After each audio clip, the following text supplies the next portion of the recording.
Hello, today we're going to do a diesel purge video on a Audi A4, very similar engine to the Golf engine in the other video that I did. I'm Loz, that's Kaz. Hi. So, we're just going to go over the supplies of what you need, again very similar to the other video. First of all, most important, you're going to need a can of diesel purge. This time I've got a 1 litre one, over the 500ml one I had for the last video. Again, you're going to need some clear plastic tubing, 8mm internal diameter, same as the last one. You're also going to need a filter. Now, just a quick point about the filter, this one is considered a large one if you go on eBay. I ordered a small one thinking a small one would be fine, and that's what I got. It's pathetically small and will not do the job. So make sure you go for what's called a large one on eBay or wherever you get it from. Just don't go for a pathetically diddy one like that. It's no good. You're also going to need 2 straight inline connectors like that, again 8mm diameter on either end. And then again just some basic tools, some pliers, some scissors, some gloves if you want some gloves. I've got some gloves, I might wear them. So yeah. Right, so got the engine bay of the Audi. This is a bit different to the Golf. The Golf has a transverse engine, which basically means the engine is this way, the crank is in line with the front wheels. This is a longitudinal engine, which basically means the engine is that way, the crank is in line with the length of the car effectively. This particular model is a quattro, so all 4 wheels are driven. Basically, quattro just means 4-wheel drive. Just means some bits on the engine are slightly in different areas, but first of all we need to get this engine cover off so I can show you that once we've removed that. Right, so with the engine cover removed, this is what it looks like underneath. Similar setup to the Golf. You've got your fuel filter down here, you've got your incoming fuel and feed and return lines from the actual fuel tank at the back. You've got your feed line to the tandem pump, which is located up here, and then your return line from the tandem pump returns any unused fuel from the injectors back into the tank, which again gets recirculated back through the filter. So basically what we're going to be doing is we're going to be disconnecting these 2 lines here. We're going to be putting in our diesel purge through the feed line.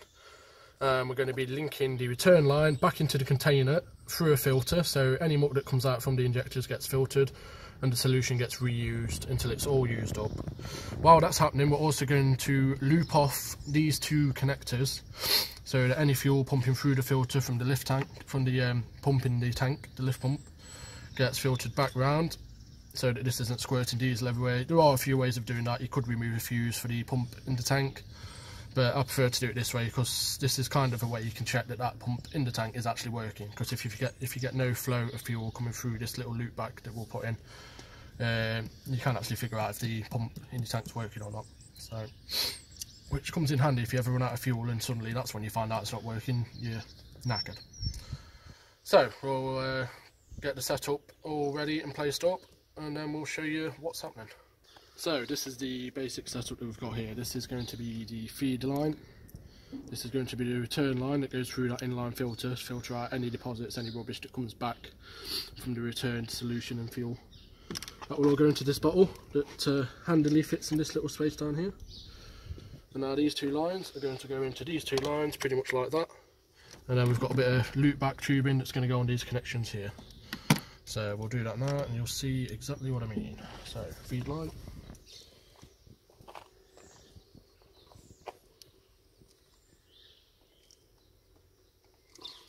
Like so.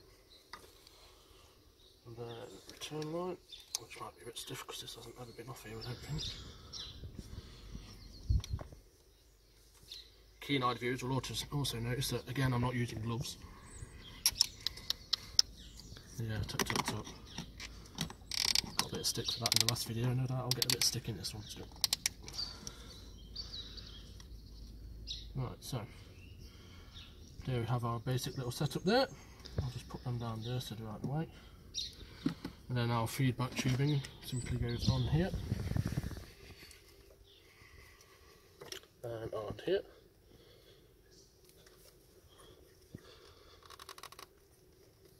And then what you should see, there's already a bit coming through from the suction, that's just created putting it on. You should see fuel looping through here once the engine started, which will hopefully start immediately with no issues. So, none of these are in the way of anything here, so now it's time to start her up.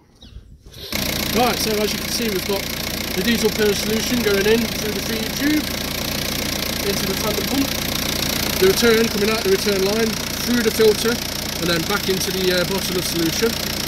And here, I don't know if you saw it a minute ago on the video, but there were bubbles flowing through here, which indicated that this was flowing through.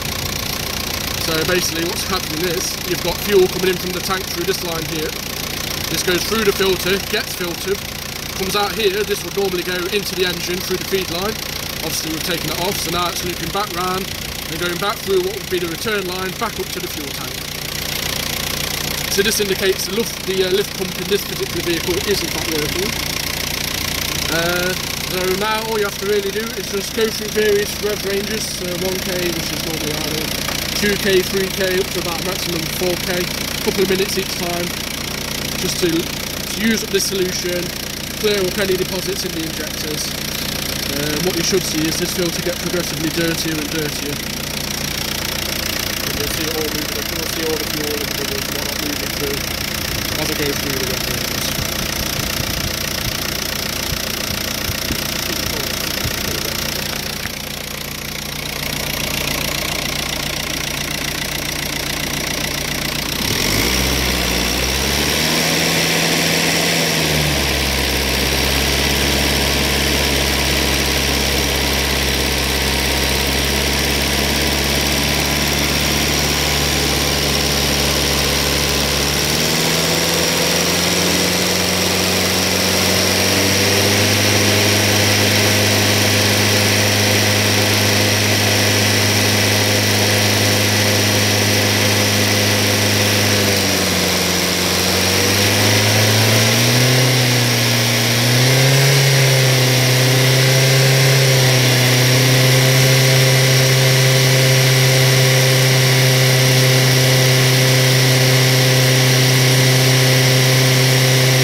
Right, I don't know if you can see that on the video, we've already got a couple of bits of muck and debris getting stuck on this filter on the inside bit there, look. You can see that.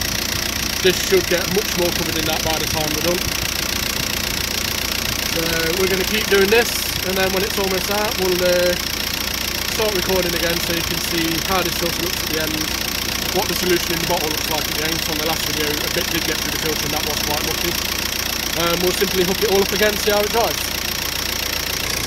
Right, so we've almost used up our solution. As you can see in the bottle here, the solution is ridiculously mucky. Unfortunately, the filter I got wasn't a paper filter. I thought this would be sufficient, and it wasn't. It's just letting most of the muck through. The big bits are getting caught in it, but most of the muck's coming back in. It's okay, I've still ran it. Most of that muck will get fed through the injectors and back out through the combustion process. And this should still prove effective. However, if I want to, I could redo this and get a paper filter. It's a key point, make sure you get a paper filter. We also had a bit of a leak from our connection here, so I've had to put another cable tie around it. These lines are very hot now. You can still touch them just about, but we're not far off being done here. We've been cycling through various rev ranges from 2k, 3k, 4k. Redlined it, flicked it to the red line a couple of times, but try not to keep it around red line. Mainly between 2 to 4k where you want to be keeping it.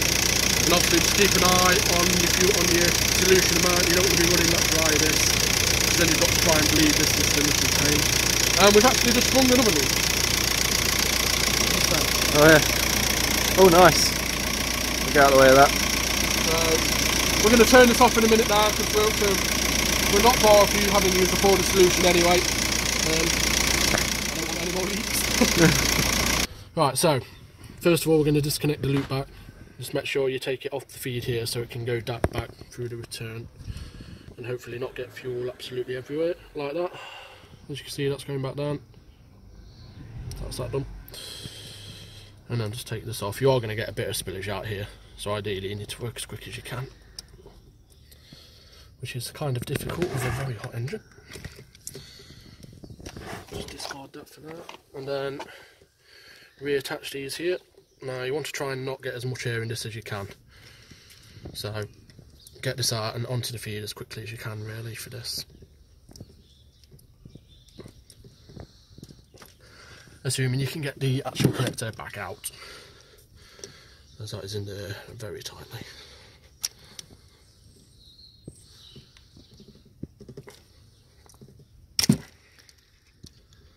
Very, very tightly apparently.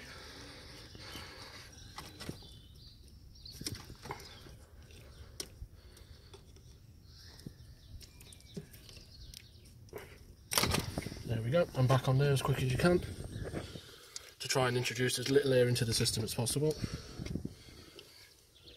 Oh dear. Right. And then same again with the return line. Now, this one isn't hooked in as far, so it shouldn't be as much as an issue. There we go. Hook them back on there like so. And then just make sure you discard of any solution you didn't use in a responsible manner, such as taking it to a waste disposal company. Now, as you can see in the solution there, very, very dirty, very mucky. Again, the filter has obviously caught some stuff because the filter is black as well, if you can see that in the video. It's not really focusing. Suffice to say, it's probably caught out the bigger bits, I'd say. But overall, this filter wasn't overly successful, so make sure you get a paper filter such as the one I used in the Golf video. I did think this was a paper filter, apparently not. So, you're gonna. Normally, I would put that back in my fuel tank to be used up. Not so sure I'm going to, considering. Yeah. Then again, it'll be mixed in with the diesel and it'll get filtered out through the diesel filter itself. But I don't think I'll be putting that back in all fairness. Oh dear. And then that's it, simple, done. All you've got to do is put your little clips back up to the top of the fuel lines there, just to make sure that these stay nice and secure on the filter. And so that you don't spring any leaks like we did in the video. Normally I wouldn't use cable ties to connect cables, connect pipes with, but unfortunately at the moment I don't have any Jubilee clips, hence why cable ties got used on the filter, hence why we had leaks. These clips can be a real bugger.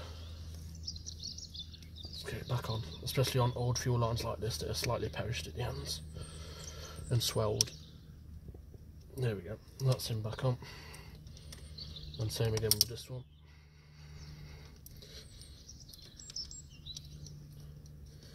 Obviously bear in mind all of this is burning hot, so just be careful you don't burn yourself. Use gloves. Use gloves. And that's it, that's that done. All I've got to do now is put the engine cover back on, and that is the diesel Purge successfully done. I've only used about half of the solution in total, there was still some left in the original bottle. So what I might do is at another time get a paper filter and use what's left in the original bottle, using the same setup, same pipes, but obviously a different paper filter. I mean, all of the old solution's drained out of that now, so you can actually see that hasn't really filtered anything. There's a couple of big bits in there, but nothing substantial.